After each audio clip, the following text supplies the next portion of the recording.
الحمد لله نحمده ونستعينه ونستغفره ونؤمن به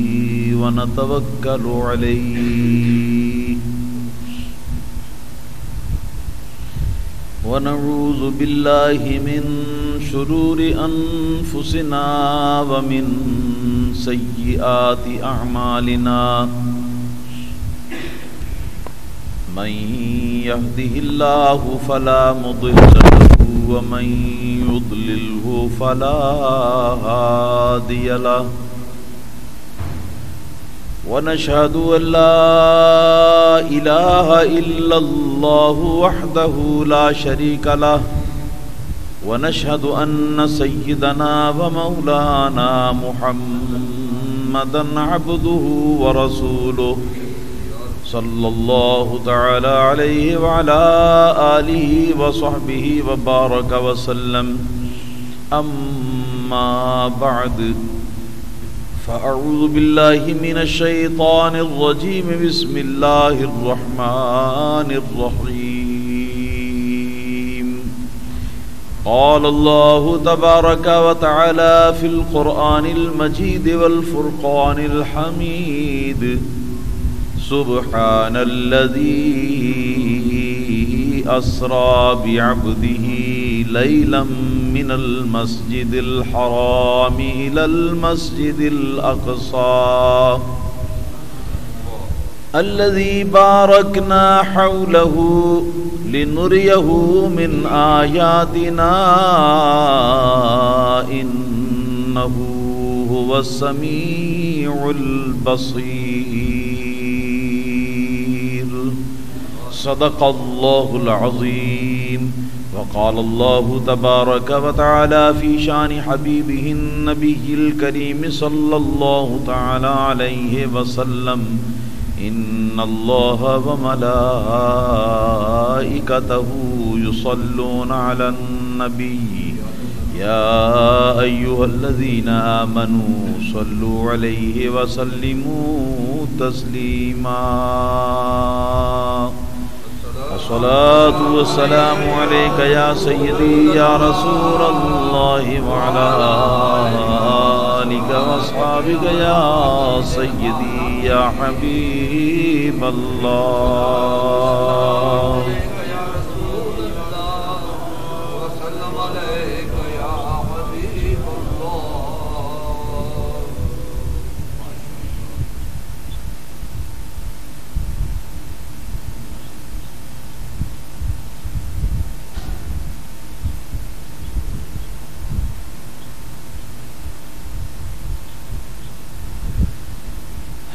اللہ تعالی جل جلالہ و تم احسانہ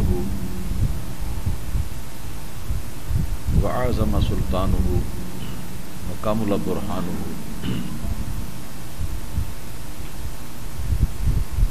کی حمد و ثنا اور نعت جناب سید الانبیاء حبیب کبریا احمد مجتبیٰ جناب سیدنا محمد رسول اللہ صلی اللہ تعالی علیہ وعلی آلہ وصحبہ وبارک وسلم کے بعد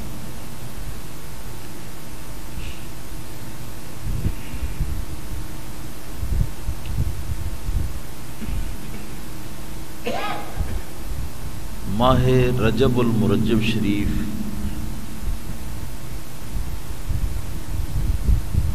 اس وقت رواں دواں ہے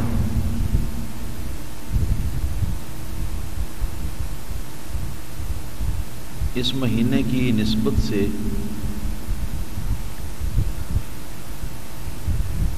کئی ایک مسائل ہیں جن کا خطبائے کرام بیان کرتے ہیں،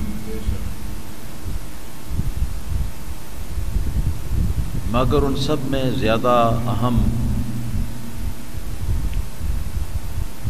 اور سب سے اکبر و اعظم مسئلہ ہے معراج النبی صلی اللہ تعالی علیہ وآلہ وسلم۔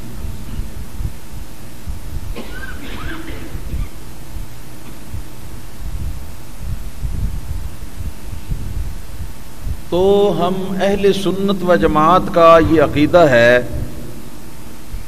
یہ موقف ہے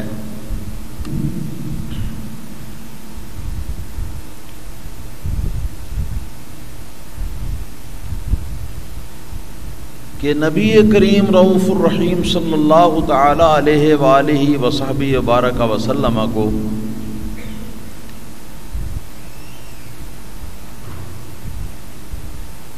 یہ معراج کا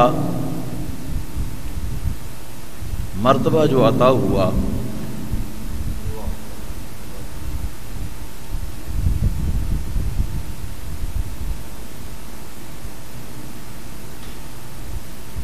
اس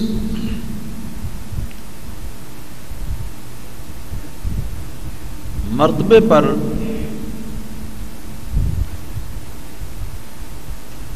جو پوری دنیا کا ایک منفرد سفر یا سیر نبی پاک صلی اللہ تعالی علیہ وسلم کو عطا ہوئی،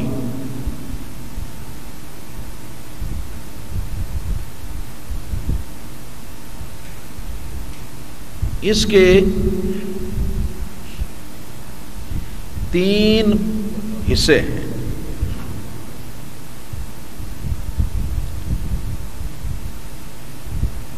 پہلے حصے کا تعلق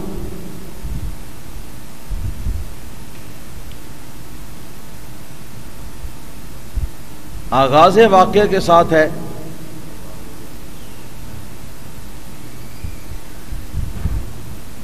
کہ نبی کریم صلی اللہ تعالی علیہ وسلم کس طرح شب اسرا کے دولہا بنائے گئے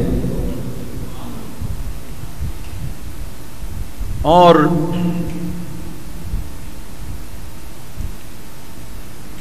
مسجد حرام سے لے کر مسجد اقصی تک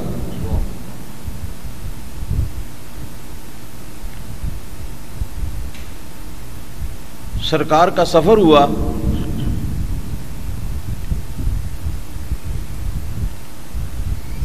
پھر اس کے بعد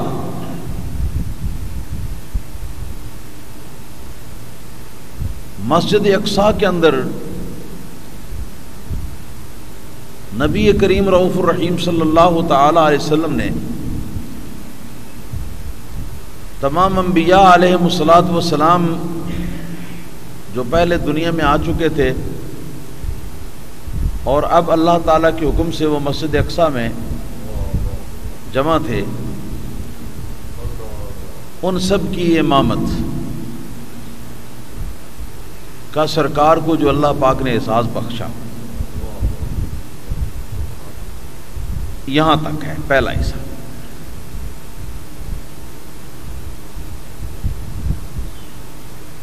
دوسرا حصہ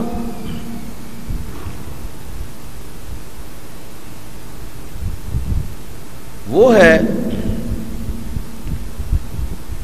جب کہ سرکار کا سفر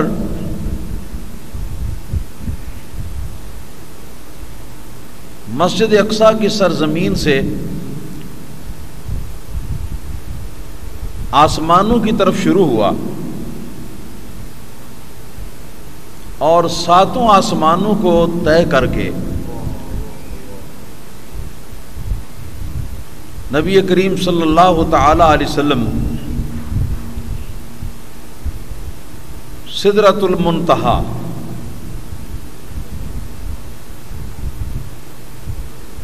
پھر عرش الہی اور تمام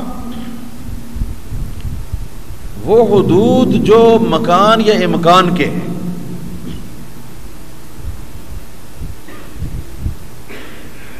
وہاں تک سرکار نے سیر فرمائی۔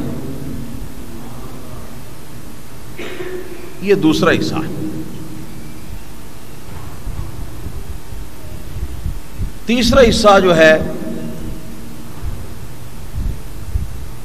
اس کا آغاز ہوتا ہے لامکان سے،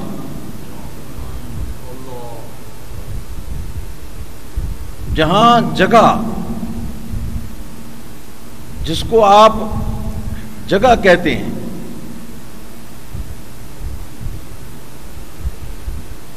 عربی میں اس کو مکان کہتے ہیں، جہاں جگہ یا مکان کے حدود ختم ہو جاتے ہیں اور اس سے آگے لامکان ہے، وہاں اللہ کے سوا کسی دوسرے کا وجود نہیں ہوتا۔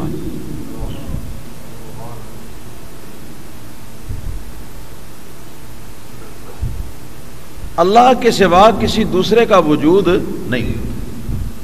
اور قاعدے اور اصول اور ضابطے کے مطابق جتنی مخلوقات ہیں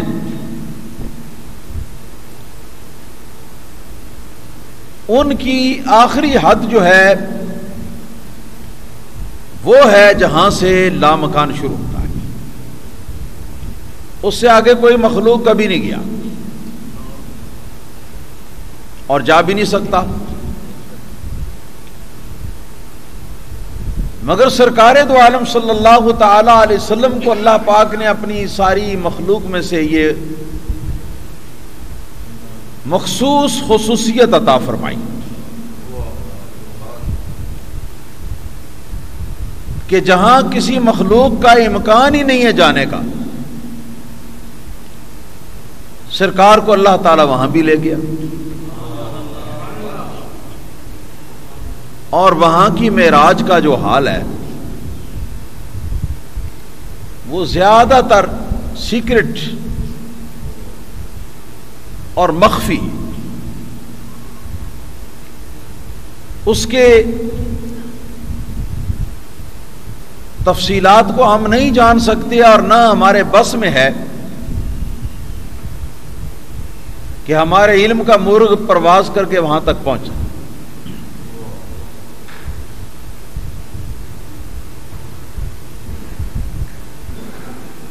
تو یہ اللہ تعالی کا قرب خاص کا مقام، جہاں پر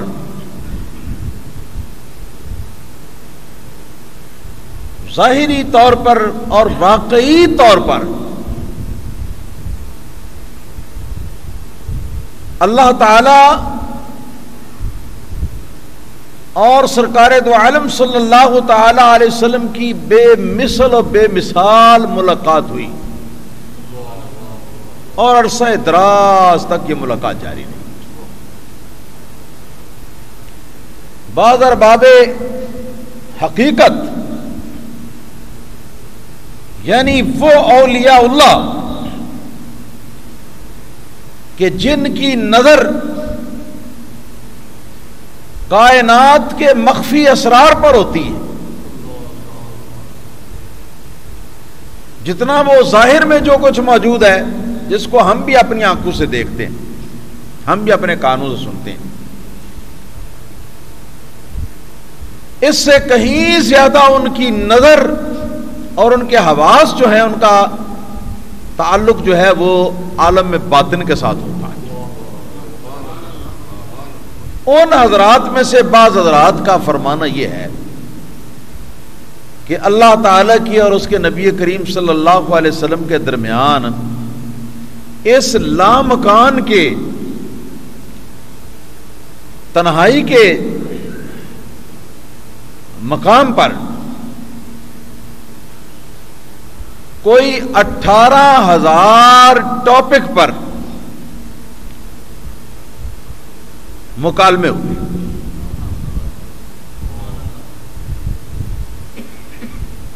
اور یہ تو وہ ہیں جہاں تک ارباب حقیقت کی باطنی نگاہ پہنچی ہے، اور ظاہر ہے کہ جن کی نگاہ پہنچی ہے ان خود کا بھی ان کا اپنا مقام جو ہے وہ بھی تو نبی کریم صلی اللہ علیہ وسلم کے مقام کے مقابلے میں بہت چھوٹا ہے، لہذا اس کی حقیقت کو وہ کما حق و ادراک نہیں کر سکے، وہ بھی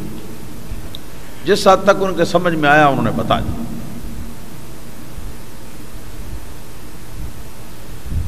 تو پہلا حصہ جو ہے اس کو کہتے ہیں معراج زمینی، مسجد حرام سے مسجد اقصی تک۔ دوسرے حصے کا تعلق ہے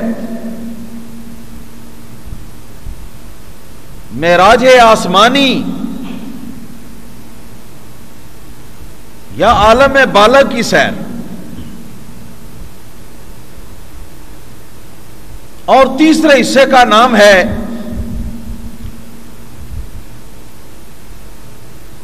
معراج لامکانی، اور یا یہ کہ یوں کہہ لیجئے تنہائیوں کے عالم میں اللہ تعالی وحدہ لا شریک کے قرب اور اللہ تعالی وحدہ لا شریک کے قرب کی سیر، تین حصے ہیں۔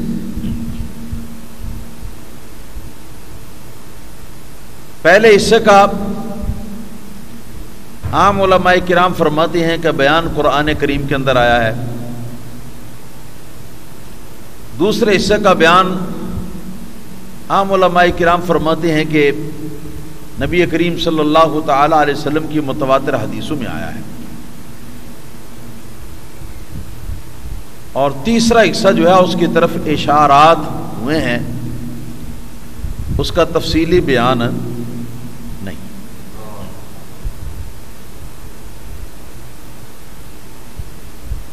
اور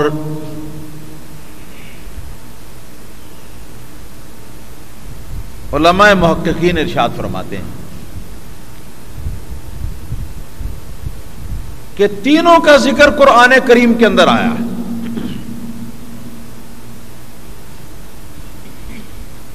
پہلے کا ذکر سبحان الذی اسری بعبدہ لیلا من المسجد الحرام الی المسجد الاقصی الذی بارکنا حولہ لنریہ من آیاتنا انہ هو السمیع البصیر۔ کہتے ہیں کہ یہ معراج زمینی کا بیان ہے،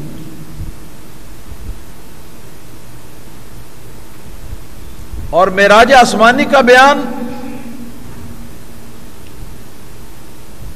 30ویں پارے میں، کہ جہاں اللہ تعالیٰ کئی قسمیں کھا کر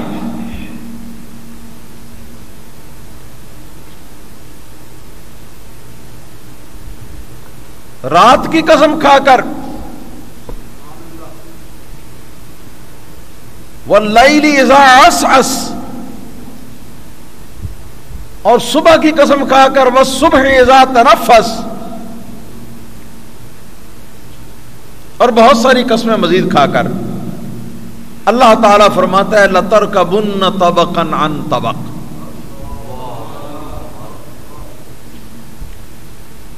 جس کا معنی یہ ہے کہ تم ضرور ایک طبق سے دوسرے طبق کی طرف عروج کرو گے، ایک طبقے پر سوار، پھر اس کے بعد دوسرے طبقے پر سوار، پھر تیسرے پر، اس طرح مختلف طبقات جو ہیں دنیا کے، ان طبقات کی تم سیر کرو گے اور سوار ہو کر سیر کرو گے۔ صیغہ اگرچہ جمع کا ہے، جس سے انداز مبہم اور مجمل ہو جاتا ہے، جو کہ اس قسم کے مسائل کی شان کے لائق ہوتا ہے، مگر در حقیقت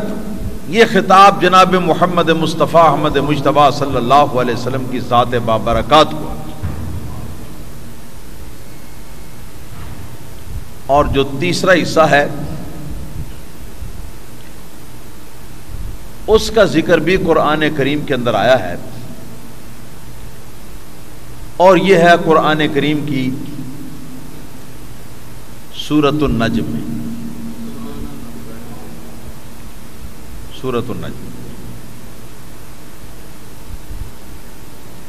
والنجم اذا ہوا، قسم ہے اس چمکتے تارے محبوب پیارے کی صلی اللہ تعالی وسلم، اذا ہوا، جب یہ نیچے اترا. تو اوپر جانے کی قسم کھانی چاہیے تھی یا نیچے آنے کی قسم کھانی چاہیے تھی؟ آپ سوچیں گے کہ اوپر جانا مشکل ہے، نیچے آنا تو کوئی مشکل نہیں، تو قسم نیچے آنے کی کیوں کھائی؟ اس لیے کہ جس حبیب پیارے چمکتے تارے صلی اللہ تعالی علیہ وسلم کی بات ہو رہی ہے، ان کا وطن اصلی قرب خدا ہے، قرب خدا ہے، اور یہ دنیا یہ جہان حضور کی ذات کے لیے ایک بیگانہ چیز ہے کہ یہاں تشریف آوری ہوئی صرف اللہ تعالیٰ کے حکم کی تعمیل کے لیے کہ اللہ نے فرمایا حبیبہ میری تقدیر کے مطابق جاؤ اور جا کے ایک بہت بڑی امت کو جا کے فیض یاب فرماؤ. اگر حضور یہاں تشریف نہ لاتے تو نبی کریم صلی اللہ علیہ وسلم کے صحابہ کرام اور ان کے بعد کے جو طبقات ہیں، اور یہاں تک کہ پھر ہم گناہگاروں کا طبقہ آ گیا، ہمارا زمانہ آ گیا، ہم لوگ نبی کریم صلی اللہ علیہ وسلم سے فیض یاب کیسے ہوتے؟ تو زہے نصیب ہم گناہگاروں کے کہ اللہ پاک نے اپنا حبیب پیارا مقام قرب جس کا مرتبہ ہے اور جس کا مکان ہے، مقام قرب جس کی جگہ ہے، وہاں سے اس حبیب صلی اللہ علیہ وسلم کو حکم دے کر ہمارے لیے، ہماری ہدایت کے لیے، ہمارے رہنمائی کے لیے، ہماری فیض رسانی کے لیے دنیا کے اندر بھیجا. تو میرے دوستو، یہ جہان سرکار کا ظاہری وطن ہے، وہ جہان سرکار کا اصلی وطن ہے نا جی. اور اصلیت کے اعتبار سے یہ جہان حضور کے لیے اوپرا ہے، اجنبی. تو اب وطن اصلی سے چل کر وطن اجنبی تک آنا، اندازہ فرمائیے کہ یہ مشکل ہے یا یہ کہ وطن اجنبی کو چھوڑ کر اپنے اصلی وطن کی طرف سے دھارنا یہ مشکل ہے. تو یہاں چونکہ وہ جو معراج شریف کا تیسرا حصہ ہے اس کا تعلق مخفی حقائق کے ساتھ ہے، زیادہ سے زیادہ باطنی، مخفی اور باطنی حقائق کے ساتھ ہے، اس لیے اللہ پاک نے انہی کو پیش نظر رکھ کر جو سرکار دو عالم صلی اللہ تعالی علیہ وسلم کا اصلی وطن ہے، اس اصلی وطن کو پیش نظر رکھتے ہوئے رب تعالی نے یہاں فرمایا والنجم اذا ہوا، قسم اس تارے چمکتے تارے محبوب پیارے کی جبکہ یہ قرب خاص کی بلندیوں سے، پھر آسمانوں کی بلندیوں سے آہستہ آہستہ آتے آتے آتے آتے نیچے یہ زمین پر اتر آیا کہ اس کا اوپر جانا مشکل نہ تھا، نیچے آنا مشکل. ما ضل صاحبکم وما غوا، اس سارے سفر کے اندر تمہارا صاحب، تمہارا آقا، تمہارا آقا نہ تو بھٹکا، نہ تو بھٹکا، وما غوا، اور نہ ہی راہ سے بے راہ ہوا. یہ ضلع اور غوا دونوں کا مفہوم باریک فرقوں کو چھوڑ کر تقریباً ایک ہی ہے، اور باریکیوں میں جا کے ان کے فرق. تو گویا آپ یوں سمجھ لیں کہ نبی کریم صلی اللہ تعالی علیہ وسلم نہ جسمانی طور پر بے راہ رو ہوئے اس سفر کے اندر، اور نہ نبی کریم صلی اللہ علیہ وسلم روحانی طور پر کہیں بھٹکے اور کہیں راہ سے ہٹے، دونوں پر یہ مشکل۔ پھر چلتے چلتے چلتے چلتے اللہ پاک نے فرمایا عند سدرۃ المنتہا، سدرۃ المنتہا کے پاس سرکار چلے گئے، اور اس کے بعد پھر کیا ہوا، اور اس کے بعد سدرۃ المنتہا سے آگے ہوئے، سدرۃ المنتہا سے آگے پھر لامکان، اور اللہ پاک نے اس عالم کا بیان بڑے ابہام کے اندر بیان فرمایا ہے، اس کا ذکر فرمایا ہے، کوئی اس کے اندر ڈیٹیل نہیں فرمائی، تو یہ فرمایا کہ فکان قاب قوسین او ادنی، حضور کعبہ قوسین کے قرب پر پہنچ گئے،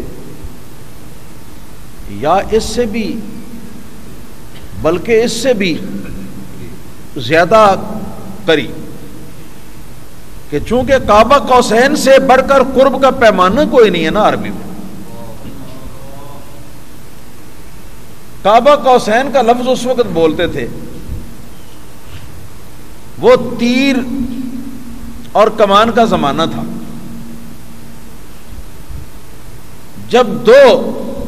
دوست آپس میں دوستی گانٹھنے کے لیے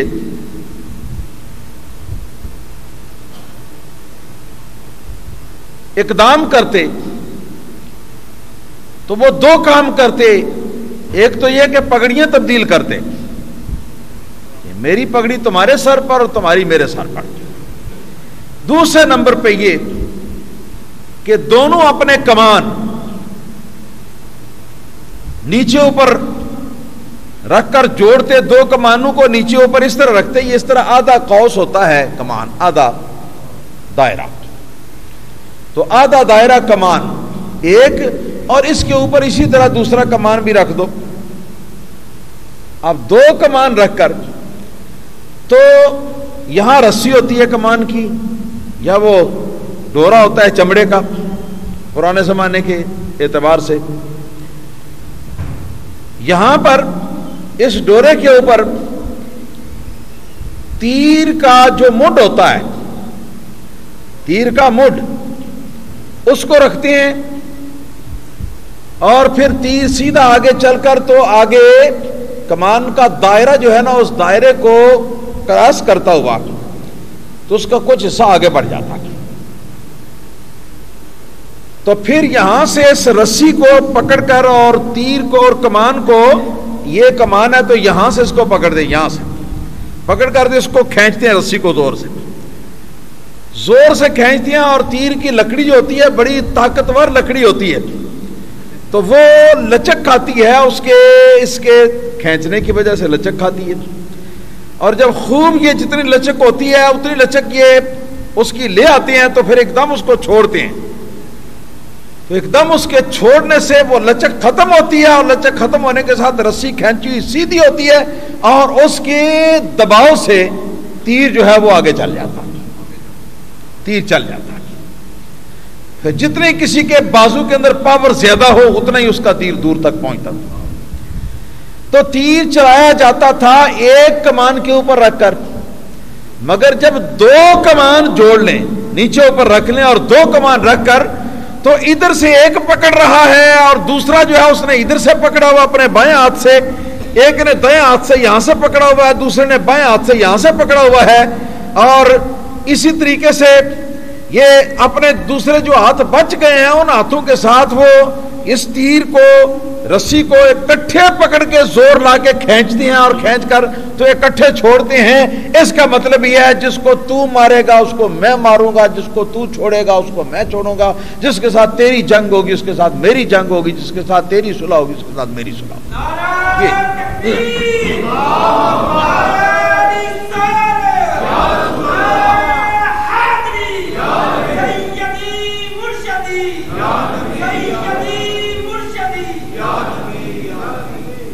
تو یہ فکانہ قاب قوسین، قاب قوسین کا اللہ پاک نے ذکر فرمایا، اور یہ کئی لحاظ سے یہاں پر ثابت ہے اور یہاں پر متحقق ہے۔ وہ قرب خاص کے اعتبار سے بھی کہ جب ایک کمان کے اوپر دوسرا کمان دھر دیا جائے تو بیچ میں کتنا فاصلہ رہ جاتا ہے، ذرا تصور کرو، بیچ میں کیا فاصلہ رہ جاتا ہے۔ دو کمان نیچے اوپر جب رکھے جائیں تو کوئی فاصلہ نہیں رہتا، مگر رسی وغیرہ جہاں سے باندھی ہوتی ہے اور کہیں سے وہ لکڑی موٹی ہو یا باریک ہو تو اس کی وجہ سے معمولی سا ہوا گزرنے کی جگہ کہیں کہیں سے باقی رہ جاتی، اتنا فرق رہ جاتا ہے، باقی اس کے درمیان میں سے کوئی دھاگا وغیرہ کہیں آپ یا رسی وہ نہیں گزار سکتے آپ، بال گزرنے کا یا باریک دھاگا گزرنے کی یا ہوا گزرنے کی کہیں کہیں جگہ باقی رہتی ہے۔ یہ ہے قاب قوسین۔ تو رب تعالیٰ نے جب فرمایا فکان قاب قوسین ثم دنا فتدلی، ثم دنا، پھر سرکار اور قریب ہوئے، سرکار اور قریب ہوئے، فتدلی، تدلی جو ہے اس کا مصدر ہے تدلی، تدلی کا معنی ہوتا ہے اوپر سے نیچے کی طرف آنا، اور یہ بھی استعارہ ہے کہ وہاں پر نہ کوئی اوپر ہے اور نہ کوئی نیچے ہے۔ تو فتدلی ثم دنا فتدلی، تدلی کا معنی یہ ہے، مفہوم اس کا یہ بنتا ہے کہ سرکار بھی قریب ہوئے اور رب جل جلالہ عما نوالہ جو ہے وہ بھی قریب ہوا۔ لیکن کیسے قریب ہوا اس کی کیفیت کو ہم نہیں جانتے، کیفیت اس کی تھی ہی کوئی نہیں جو ہماری سمجھ میں آ سکے، وہ بے کیف تھا، بے کم تھا، بے چون و چرا تھا۔ متشابہات میں سے یہی بات ہے کہ جس کی سمجھ ہمیں یہاں نہیں، اگر خاتمہ ایمان پر ہوگا قیامت کے میدان میں انشاءاللہ تعالی چل کے تو یہ اسرار جو ہیں یہ ہمیں منکشف صحیح طریقے سے ہو۔ اور دوسرا اس کا مفہوم یہ ہے، دوسری تفسیر یہ ہے کہ ثم دنا فتدلی، جیسا کہ بخاری شریف کی ایک حدیث کے اندر ہے ثم دنا، اس کا ایک حدیث پاک کے اندر ترجمہ یہ کیا گیا ہے کہ ثم دنا اے دنل جبارو، اے دنل جبارو رب العزت۔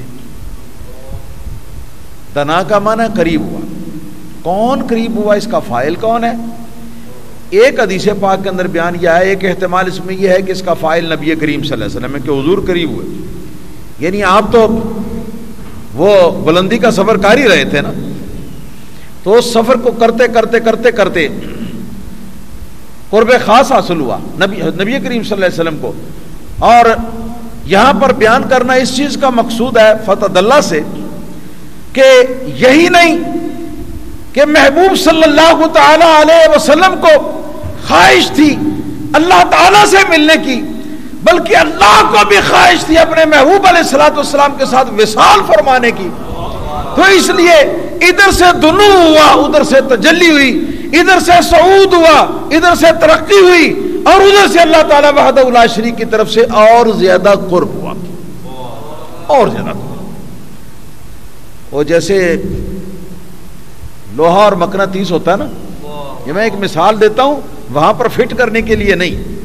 صرف یہ کہ آپ کو تھوڑا سا آپ کی سمجھ کے قریب ہو جائے، ورنہ وہاں تو مثال فٹ ہی کوئی نہیں آ سکتی۔ آپ یہ دیکھتے ہیں کہ یہ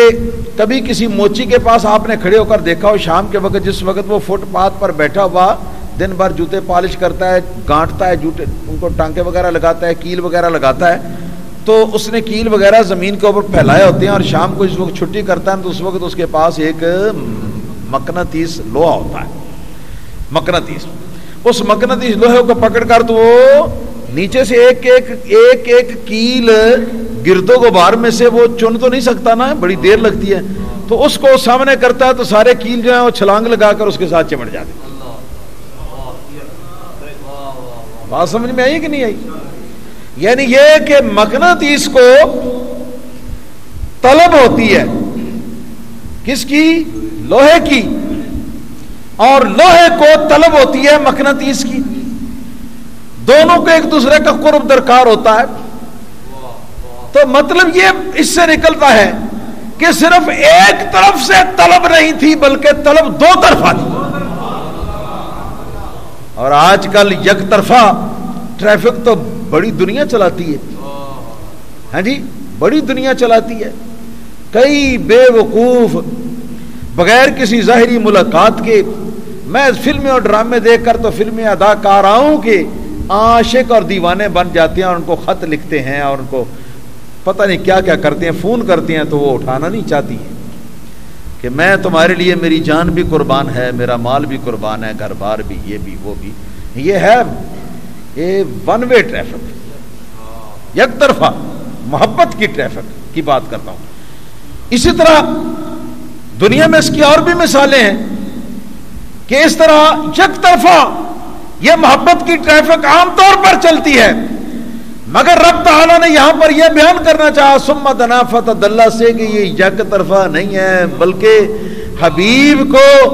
اللہ تعالیٰ وحدہ لا شریک کی طلب تھی اور اللہ تعالیٰ وحدہ لا شریک کو محبوب صلی اللہ علیہ وسلم کی طلب. اور سرکار کا لقب حبیب اللہ ہے نا، حبیب اللہ. پتہ ہے یہ دلائل النبوہ کی حدیث آئی ہے کہ نبی کریم صلی اللہ علیہ وسلم حجرہ مبارکہ میں تشریف فرما تھے، چند صحابہ کرام مسجد میں بیٹھے ہوئے تھے، بیٹھ کر تو وہ پچھلے انبیاء علیہ السلام کا ذکر کر رہے تھے. تو کسی نے کہا کہ ان اللہ اصطفیٰ آدم علیہ الصلوۃ والسلام علی العالمین، اللہ تعالیٰ نے آدم علیہ الصلوۃ والسلام کو سارے جہانوں میں پسندیدہ اور برگزیدہ کیا. اس وقت کے جو جہان تھے ان میں پسندیدہ اور برگزیدہ کیا اور ان کو نجی اللہ بنایا. کسی نے کہا کہ اللہ تعالیٰ نے حضرت ابراہیم علیہ الصلوۃ والسلام کو خلیل اللہ بنایا. کسی نے کہا کہ اللہ تعالیٰ نے حضرت اسماعیل علیہ السلام کو ذبیح اللہ بنایا. کسی نے کہا کہ اللہ تعالیٰ نے حضرت عیسیٰ علیہ الصلوۃ والسلام کو روح اللہ اور کلمۃ اللہ بنایا. یہاں تک جب پہنچے تھے کہ سرکار آپ ان کی بات سن کر حجرہ مبارکہ سے اٹھ کر تو آپ باہر مسجد نبی شریف کے اندر تشریف لے آئے اور تشریف لا کر آپ نے فرمایا کہ جو کچھ تم کہتے تھے میں نے سارا کچھ سنا. یہ حق ہے کہ آدم علیہ السلام نجی اللہ ہے، یہ حق ہے کہ حضرت نوح علیہ السلام صفی اللہ ہے، یہ حق ہے کہ حضرت ابراہیم علیہ السلام خلیل اللہ ہے، یہ برحق ہے کہ حضرت موسیٰ علیہ السلام جو ہیں یہ کلیم اللہ ہیں، یہ برحق ہے کہ داؤد علیہ السلام خلیفۃ اللہ ہیں، یہ برحق ہے کہ حضرت عیسیٰ علیہ السلام روح اللہ اور کلمۃ اللہ ہیں. مگر یاد رکھو کہ الا ان صاحبکم حبیب اللہ، فرمایا تمہارا آقا پتہ کون ہے؟ تمہارا آقا حبیب اللہ ہے. الا ان صاحبکم، تمہارا آقا حبیب اللہ ہے. حبیب اللہ فرمایا. یہ حبیب اللہ کیوں فرمایا؟ یہ دانش صاحب یہ حبیب کا جو صیغہ ہے فعیل کے وزن پر صفت مشبہ، حب اس کا مادہ حب، حب میں سے گویا یہ اس میں فاعل اور اس سے ملتا جلتا اس میں صفت مشبہ کا صیغہ ہے. اور یہ صفت مشبہ ہوتی ہے، بعض اوقات یہ فاعل کے ساتھ متعلق ہوتی ہے اور بعض اوقات مفعول کے ساتھ متعلق ہوتی ہے. تو فاعل کے ساتھ یہ متعلق ہو تو فعیل کا معنی ہوا محب، اور مفعول کے ساتھ متعلق ہو تو حبیب کا معنی ہوا محبوب. یعنی اس کا معنی محب کرو تو معنی یہ محبت کرتا ہے، اور حبیب کا معنی محبوب کرو اس کا مطلب ہے کہ نہیں ساری دنیا اس سے محبت کرتی، صرف یہی محبت نہیں کرتا بلکہ اس سے محبت کی جاتی. تو حبیب کا لفظ جو ہے یہ اپنے اندر دو طرفہ معانی کی گنجائش رکھتا ہے. اور حبیب وہی ہو سکتا ہے کہ جو ایک طرف سے خود اللہ تعالیٰ کی محبت رکھتا ہو اور دوسری طرف سے اللہ تعالیٰ بھی اس کی محبت رکھتا ہو، اور محبت اس کی بھی بے مثال درجے کی ہو اور محبت اس کی بھی بے مثال درجے کی ہو تو بنتا ہے حبیب. سرکار دو عالم صلی اللہ تعالی علیہ وسلم اللہ تعالیٰ کے حبیب ہے نا، تو حبیب کے لیے پھر اسی طرح کا یہ قرب کا مقام بھی ہونا چاہیے نا، کہ ادھر پیش قدمی نبی کریم صلی اللہ علیہ وسلم کی طرف سے ہو اور ادھر پیش قدمی اللہ تعالیٰ وحدہ لا شریک کے یہ مقام قرب کی طرف سے ہو. لیکن اس کی حقیقت کو ہم نہیں جانتے، پہچانتے ہی ناپ تول سے، ادھر ادھر سے، دائیں بائیں سے، اوپر نیچے سے. وہ عالم جو ہے وہ بری ان ساری چیزوں سے باہر ہے، بلکہ اس حد تک آگے بڑھا اللہ پاک سرکار دو عالم صلی اللہ تعالی علیہ وسلم کی محبت کے اندر کہ بخاری شریف کی حدیث قدسی کے اندر رب تعالیٰ نے ارشاد فرمایا کہ لا یزال العبد یتقرب الی بالنوافل، بندہ فرائض پر عبور حاصل کرنے کے بعد، فرائض میں کمال حاصل کرنے کے بعد، پھر جب نوافل میں، سنتوں اور نوافل میں جب بندہ کمال حاصل کرتا ہے نا، تو رب تعالیٰ فرماتا ہے کہ تب بندہ میرے قریب ہونا شروع ہو جاتا ہے. بندہ میرے، اسی قرب کا نام ہے ولایت، اسی قرب کا نام ولایت ہے، میرے قریب ہونا شروع ہوتا ہے. یہاں تک کہ سرکار اللہ تعالیٰ ارشاد فرماتا ہے فَلَئِن تَقَرَّبَ إِلَيَّ شِبْرًا تَقَرَّبْتُ إِلَيْهِ ذِرَاعًا، تو اگر وہ بندہ جو ہے وہ میری طرف مثال کے طور پر، اگر اس کی جو رفتار ہے میری طرف بڑھنے کی، اگر وہ پیمائش کی جا سکتی ہو، مثال کے طور پر اگر ایک بالشت کے برابر وہ آگے بڑھا ہے، تو میری محبت اور میرا قرب جو ہے اس کی طرف ایک ہاتھ کے برابر آگے بڑھا. یہ سب استعارے ہیں، استعارے ہیں، حقیقت کا اس کے ساتھ کوئی تعلق نہیں. حقیقت جو ہے وہ وراء الورا ہے، اس کو ہم نہیں سمجھ سکتے. یعنی ہم صرف اتنا ہی سمجھ سکتے ہیں کہ بندے کا شوق اللہ کی طرف بڑھنے کا جب وہ قرب نوافل کے مرتبے پر پہنچ جائے، قرب فرائض سے آگے بڑھ کر، تو بندے کا اللہ تعالی کی طرف قرب کی خواہش جو ہوتی ہے ایک یہ ہوتی ہے، اور ایک اللہ تعالی کی طرف سے اس بندے کے قریب ہونے کی خواہش ہوتی ہے نا جی. اگر بندے کی فرض کرو کہ بلشت برابر خواہش ہے، اس نے پیش قدمی بلشت برابر کی ہے، تو اللہ تعالی کی طرف سے ایک ہاتھ برابر، لیکن نہ وہاں ہاتھ پہنچ سکتا ہے نہ وہاں بلشت پہنچ سکتی ہے. یہ سب باتیں سمجھانے کے لیے، یہ بتانے کے لیے کہ بندہ اللہ کی طلب کرے تو وہ تھوڑی طلب کرے تو اللہ تعالیٰ بہت ہی طلب کرتا. اصل بات جو ہے وہ یہ. پھر یہاں تک کہ رب تعالیٰ نے فرمایا کہ حتی اکون سمعہ التی یسمع بہا، یہاں تک اتنا قریب ہو جاتا ہوں میں اور بندہ میرے اور میں بندے کے، اتنا قریب ہو جاتا ہے، اتنا قریب ہو جاتا ہوں، اتنا قرب ہو جاتا ہے کہ کان بندے کے ہوتے ہیں اور ان کے اندر جو سنوائی کی قوت ہوتی ہے نا، وہ میں بن جاتا ہوں، میں بن جاتا ہوں، میں اس کی قوت سنوائی بن جاتا ہوں. اللہ تعالیٰ حلول سے اور اتحاد کے نظریے سے پاک ہے. ہمارا یہ عقیدہ ہے، ایسا نہیں ہوتا کہ بندہ اللہ بن جائے یا اللہ بندہ بن جائے، ایسا نہیں ہوتا. لیکن یہاں پر بات ہے جلوے کی. وہ جلوہ قرب کا جو ہے وہ اترتا ہے، تو اس جلوہ قرب جو ہے وہ اتر کر تو بندے کی سماعت کے اوپر وہ حاوی ہو جاتا ہے اور اس کو وہ اپنے ساتھ ملا لیتا ہے، اپنا قرب خاص دیتا ہے. وہ جلوہ اس کی وہ جو اس کے کان ہیں، کانوں کے اندر جو سننے کی جگہ ہے، سننے کی پاور ہے، وہ اللہ تعالیٰ کی، حق تعالیٰ کی جلوہ گاہ بن جاتی. اتحاد یا حلول نہیں ہوتا، اس کے ہم قائل نہیں. بندہ بندہ رہتا ہے اور اللہ تعالیٰ رہتا ہے. اور اس طرح میں قرآن کریم سے بھی اس کی مثال دیتا جاؤں تاکہ آپ کو کوئی اشکال نہ ہو. خود قرآن کریم کے اندر بھی آتا ہے کہ حضرت موسیٰ علیہ السلام جب 12 برس کا سفر کر کے مدین کا حضرت شعیب علیہ السلام کے یہاں سے اپنی بیوی صاحبہ حضرت سیدہ صفورہ رضی اللہ تعالیٰ عنہ کو ساتھ لے کر مصر آ رہے تھے کہ راستے میں کوہ طور کے دامن میں جب پہنچے تو بیوی صاحبہ امید سے تھیں اور ان کو وہ دردیں شروع ہو گئی. حضرت موسیٰ علیہ الصلوۃ والسلام نے ادھر دیکھا ادھر دیکھا ادھر دیکھا، جس طرف کوہ طور تھا نا اس طرف حضرت موسیٰ علیہ الصلوۃ والسلام کو آگ روشن نظر آئی. فقال لأہلہم کثوا انی آنست نارا. حضرت موسیٰ علیہ الصلوۃ والسلام نے اپنی بی بی صاحبہ سے یہ فرمایا کہ بی بی تم یہیں ٹھہرو، مجھے آگ نظر آئی ہے،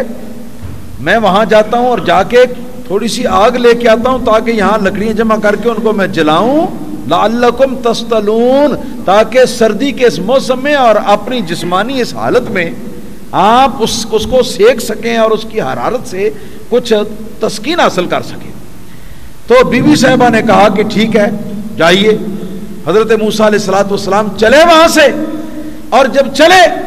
تو دیکھا کہ کوہ طور کے دامن کے اندر جسے وہ آگ سمجھتے تھے دور سے نزدیک پہنچنے پر معلوم ہوا کہ وہ تو ایک درخت ہے، درخت، اور درخت کا تنا بھی نور نور نور چمک رہا ہے، اس کی شاخیں بھی نور ہیں، شاخوں کے اوپر جو لگے ہوئے پتے ہیں وہ بھی نور ہیں، اس پھول جو لگے ہوئے ہیں وہ بھی نور ہیں، اور وہ سارا درخت ہی نور کا ہے، اور زمین کے اندر سے اس کی جڑیں بھی جو ہیں وہ بھی چمک رہی ہیں نور سے، زمین کے اندر سے اس کی جڑیں بھی چمکتی نظر آ رہی ہیں. تو حضرت موسیٰ علیہ الصلوۃ والسلام آپ دیکھ کر بڑے حیران ہو، مگر حیرت میں محو ہونے کے باوجود حضرت موسیٰ علیہ الصلوۃ والسلام آگے بڑے چلے جا رہے تھے. چنانچہ قرآن کریم ارشاد فرماتا ہے کہ نودی من الشجرۃ انی انا اللہ رب العالمین فاخلع نعلیک فانک بالوادی المقدس طویٰ. اے موسیٰ علیہ الصلوۃ والسلام، آپ ایک پاکیزہ وادی کے اندر پہنچ گئے ہیں، جو پاکیزہ وادی اس وقت حق تعالی کی جلوہ گاہ بنی ہوئی، اس لیے اپنے جوتے پیچھے ہی اتار کے آنا، جوتے آگے لے کے نہ آنا، خود آنا، جوتوں کو پیچھے چھوڑ آنا، جوتے اتار کے آنا اور آگے بڑھو، جہاں تک کہ جب آپ آگے بڑھے تو درخت جو ہے وہ بول اٹھتا ہے، درخت میں سے آواز آتی ہے انی انا اللہ رب العالمین، بے شک میں رب العالمین ہوں.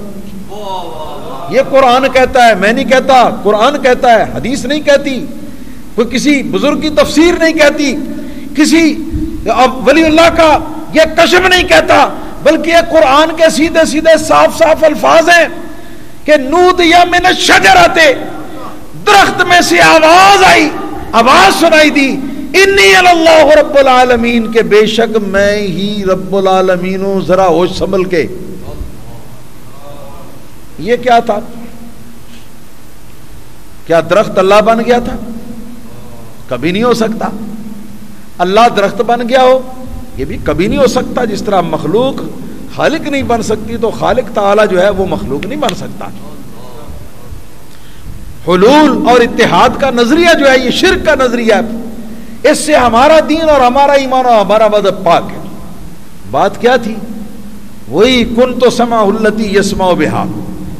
میں اس کے کان بن جاتا ہوں، کانوں جن سے وہ سنتا ہے. بصرہ الذی یبصر بہا، بصرہ التی یبصر بہا، میں اس کی آنکھ کا نور بن جاتا ہوں کہ جس سے وہ دیکھتا ہے. میں اس کی زبان بن جاتا ہوں جس زبان سے وہ بولتا ہے. میں اس کے ہاتھ بن جاتا ہوں جن سے پکڑتا ہے، اس کے پاؤں بن جاتا ہوں جن سے وہ چلتا ہے. یعنی ہاتھ اس کے ہوتے ہیں پکڑنے کی پاور، گرفت کی پاور میری ہوتی ہے، پاؤں اس کے ہوتے ہیں رفتار میری ہوتی ہے، کان اس کے ہوتے ہیں سنوائی میری ہوتی ہے، آنکھ اس کی ہوتی ہے بینائی میری ہوتی ہے، زبان اس کی ہوتی ہے، اس کے اوپر اس میں اس سے کلام میرا جاری ہوتا ہے. یہ کیا ہے؟ یہی معاملہ ہے کہ حق تعالی کی تجلی درخت پر جب پڑتی ہے تو درخت جو ہے اس میں سے یہ آواز نکلتی ہے کہ انی انا اللہ رب العالمین، بے شک میں ہی رب العالمین ہوں، میں ہی رب العالمین ہوں. ارے درخت کی کیا مجال کہ وہ دعوی ربوبیت کرے.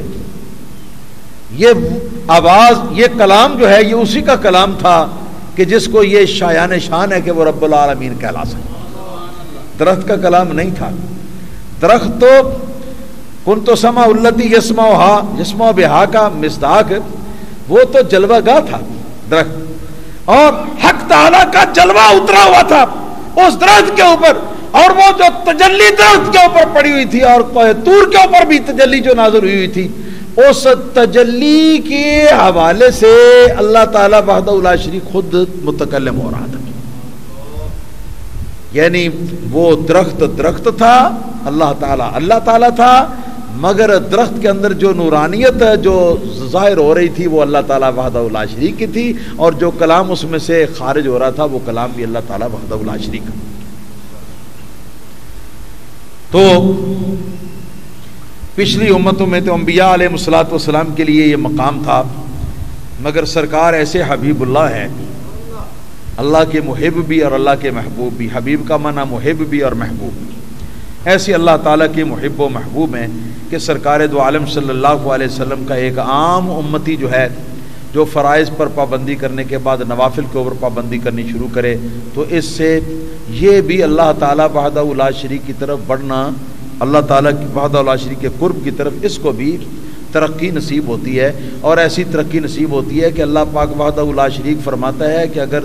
تو ایک بالشت کے برابر فرض کرے کہ ایک بالشت کے برابر میری طرف بڑھتا ہے تو میں ایک ہاتھ کے برابر بڑھتا ہوں. وَلَئِن تَقَرَّبَ إِلَيَّ ذِرَاعًا تَقَرَّبْتُ إِلَيْهِ بَاعًا، اگر بندہ میرا ایک ہاتھ کے برابر میری طرف مثال کے طور پر میری طرف وہ آگے بڑھتا ہے، پیش قدمی کرتا ہے، تو میں ایک میل کے برابر اس کی طرف پیش قدمی کرتا ہوں. ہے نا جی. تو جس حبیب کے امتیوں سے اللہ تعالیٰ کو اتنا پیار ہے، امتیوں سے، کہ اگر وہ حبیب کا امتی ایک ہاتھ کے برابر اللہ تعالی کی طرف محبت کی فضا کے اندر اگر عروج حاصل کرتا ہے، تو اللہ تعالیٰ وحدہ لا شریک کا قرب محبت جو ہے اس کی طرف اس کے استقبال کے لیے ایک میل کے برابر آگے بڑھ کر ویلکم کرتا اس کو. جس حبیب صلی اللہ علیہ وسلم کے ایک عام امتی کی یہ شان ہے، تو اس پیارے حبیب صلی اللہ تعالی علیہ وسلم کی اللہ تعالیٰ کی بارگاہ میں اپنی کیا شان ہے.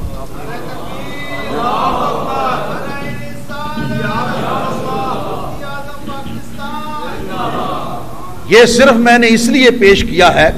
کہ تاکہ آپ کو اندازہ ہو جائے کہ ثم دنا فتدلی کی جو منزلیں ہیں، ان منزلوں کے اندر کیا مقام تھا، اور ان منزلوں کے اندر وہ قرب کی جو کیفیتیں ہیں ان کا کچھ اندازہ ہو جائے. کیفیت کی حقیقت کو ہم نہیں سمجھ سکتے، لیکن اندازہ ہو جائے کہ جو خدا اس محبوب صلی اللہ علیہ وسلم کے امتی کے ایک ہاتھ کے برابر آگے بڑھنے سے اس کو ویلکم کرنے کے لیے اس کی محبت جو ہے وہ ایک میل کے برابر آتی ہے. تو جب اللہ تعالیٰ کا اپنا حبیب صلی اللہ علیہ وسلم لا مکان پر پہنچا ہوگا اور اللہ تعالیٰ کے قرب خاص کے اندر پیش قدمی کر رہا ہوگا،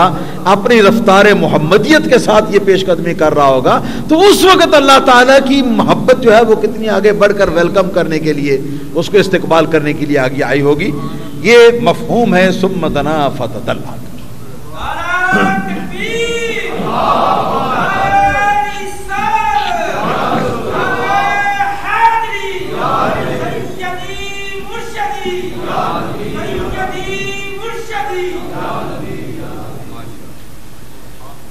وہی لامکاں کے مکی ہوئے، سر عرش تخت نشی ہوئے. اعلیٰ حضرت فاضل بریلوی خود سر العزیز فرماتے، وہی لامکاں کے مکی ہوئے، سر عرش تخت نشی ہوئے. وہ یہ نبی ہیں جن کے ہیں یہ مکان، وہ نبی ہیں جن کے ہیں یہ مکان، وہ خدا ہے جس کا مکان نہیں. وہ تو ہے ہی لا مکان، مگر یہاں پر ثم دنا فتدلی، دوسری تفسیر اس کی یہ ہے کہ دنا کا فاعل بھی اللہ ہے، تدلی کا فاعل بھی اللہ ہے. یعنی حضور اپنی طلب کی طرف میں بڑھتے چلے جا رہے تھے. کس سپیڈ کے ساتھ بڑھتے چلے جا رہے تھے؟ وہ سپیڈ کا انداز جو ہے وہ اس بات سے آپ کو معلوم کر لینا چاہیے کہ وہ جو پہلے رفتار تھی زمین کے اوپر وہ براق کی رفتار تھی، آسمان پر پہنچے تو پھر جو صبر کیا وہ آگے براق کی رفتار تھی، اور جب نبی کریم صلی اللہ تعالی علیہ وسلم آگے آسمانوں سے اوپر گئے تو آگے رف رف آ گیا، تو آگے رف رف کی سپیڈ کے ساتھ سرکار کی سپیڈ تھی۔ سواری سے سوار تیز تو نہیں نہ ہو جاتا ہے نا، جو ایک آدمی سواری کے اوپر سوار ہے تو جتنا سواری لے جائے گی اتنا ہی اس نے جانا، چاہے اس کی طبیعت کتنی وہ جلد باز ہو، لیکن اس کی پابندی کرنی پڑتی ہے۔ لیکن جس وقت سواریوں سے ہو گئے آزاد، مقام لا مقام پہ پہنچ کے سواریوں سے ہو گئے آزاد، اور سواریوں سے آزاد ہونے کے بعد اب نبی کریم صلی اللہ تعالی علیہ وسلم اصلی حقیقت محمدیہ کے روپ میں، کہ جس روپ میں اگر دنیا میں حضور تشریف لے آتے تو ساری دنیا تباہ ہو جاتی۔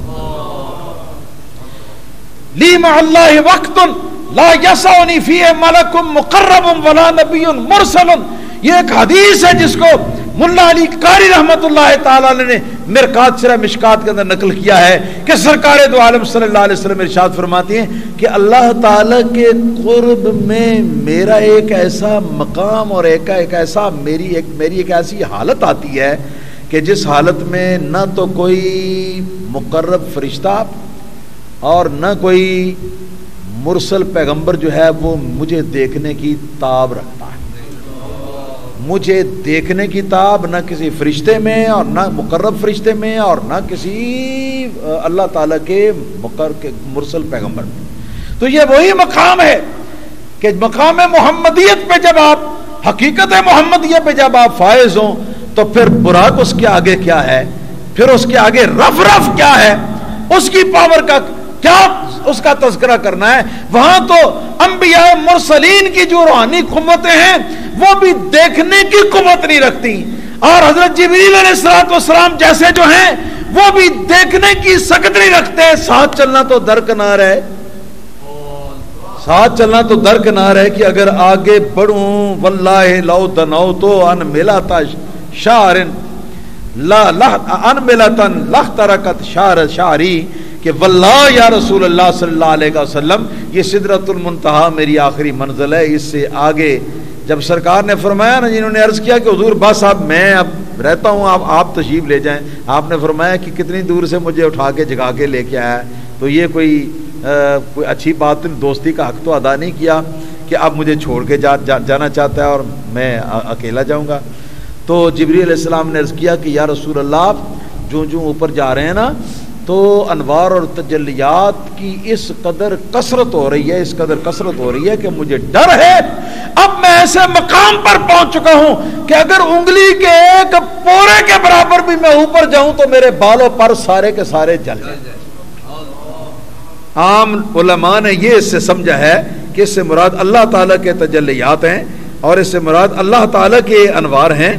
جی، اللہ تعالیٰ کے انوار اور تجلیات کا یہاں پر آ کے پڑھنا یہ کوئی بات نہیں ہے حقیقی۔ حقیقت یہ ہے کہ جب سرکار اب جو لامکان قریب آ رہا تھا، سرکار دو عالم صلی اللہ علیہ وسلم بشریت کا لباس جو ہے اس سے نکل رہے تھے، آپ ملکیت اور نوریت کے لباس سے نکل رہے تھے اور حقیقت محمدیہ کے روپ کی طرف آپ بڑھ رہے تھے، اور یہ نبی کریم صلی اللہ علیہ وسلم کی حقیقت محمدیہ کے یہ جلوے تھے کہ جن کی وجہ سے جبریل علیہ السلام ایک انگلی کے پورے کے برابر بھی اوپر نہیں آ سکتے۔ شیخ سعدی رحمۃ اللہ نے اس کو کہا اگر یک سرے منہ برتر پرم، اگر یک سرے منہ برتر پرم سوزے تجلا بسوزت پرم، کہ اگر میں ایک بال کے برابر بھی، مبالغہ کر گئے نا سعدی رحمۃ اللہ علیہ، اصل حدیث میں پورے کے برابر ہے ایک انگلی کا پورا، تو انہوں نے کہا کہ اگر ایک بال کے برابر بھی حضور میں اور اوپر اگر آگے بڑھ جاؤں تو میں جل کے راکھ ہو جاؤں، میرے بالوں پر سب جل جائیں، میری برداشت نہیں۔ یہ برداشت کیوں نہیں ہو رہی تھی کہ سرکار دو عالم صلی اللہ علیہ وسلم حقیقت محمدیہ کے روپ میں آ رہے تھے، اور جب حقیقت محمدیہ کے روپ میں آئے ہیں تو وہ حدیث پاک یاد کر لو کہ میں جب اس خاص حالت قرب میں ہوتا ہوں اللہ تعالیٰ کی یہاں، تو کوئی مقرب فرشتہ یا کوئی مرسل پیغمبر بھی مجھے دیکھنے کی سکت نہیں رکھتا تھا۔ ہاں جی، تو دیکھنے کی سکت رکھنا ہے جی وہی نہیں ہے تو اب ساتھ ساتھ چلنے کی سکت رکھنا یہ کیسے آسان ہوگا؟ تو اس سپیڈ کے ساتھ نبی کریم صلی اللہ علیہ وسلم اس رفتار کے ساتھ چلے کہ وہ رفتار نہ براق کی ہو سکتی ہے، نہ اتنی رفتار رف کی ہو سکتی ہے، نہ اتنی رفتار اللہ تعالیٰ کی کسی فرشتے خود جبریل علیہ السلام کی بھی ہو سکتی ہے، اور نہ وہ رفتار اللہ تعالیٰ کے کسی مرسل پیغمبر کی روحانی طور پر ہو سکتی ہے۔ اس رفتار حقیقت محمدیہ کے ساتھ سرکار آگے بڑھ رہے تھے۔ جب سرکار بڑھ رہے تھے ادھر سرکار کو بھی طلب تھی، ادھر اللہ تعالیٰ وحدہ لا شریک کو بھی طلب تھی، تو فرمایا ثم دنا فتدلی، یا ثم دنا کی دوسری تفسیر کر رہا ہوں۔ دوسری تفسیر یہ ہے کہ قریب بھی اللہ ہی ہوا اور نیچے بھی اللہ ہی اترا، قریب بھی اللہ ہی ہوا اور نیچے بھی اللہ ہی اترا۔ ہاں جی،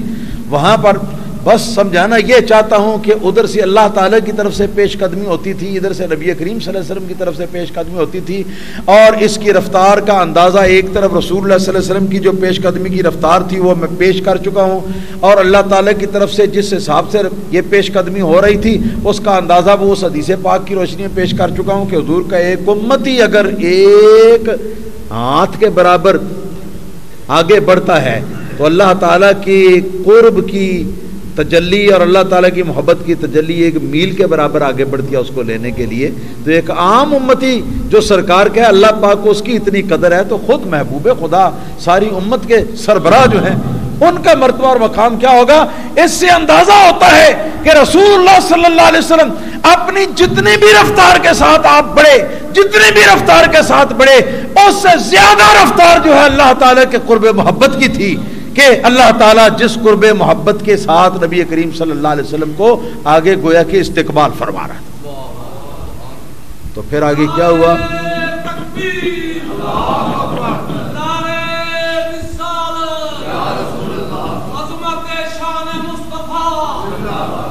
فکان قاب قوسین او ادنا، اتنا قرب حاصل ہوا دونوں محبتوں کو، اتنا قرب حاصل ہوا، اتنا قرب حاصل ہوا کہ جتنا دو کمانوں کو نیچے اوپر رکھ دینے سے جتنا قرب حاصل ہوتا ہے اتنا قرب حاصل ہوا۔ رب تعالیٰ اتنا قرب بیان کر کے بھی تو اس سے اللہ پاک وحدہ لا شریک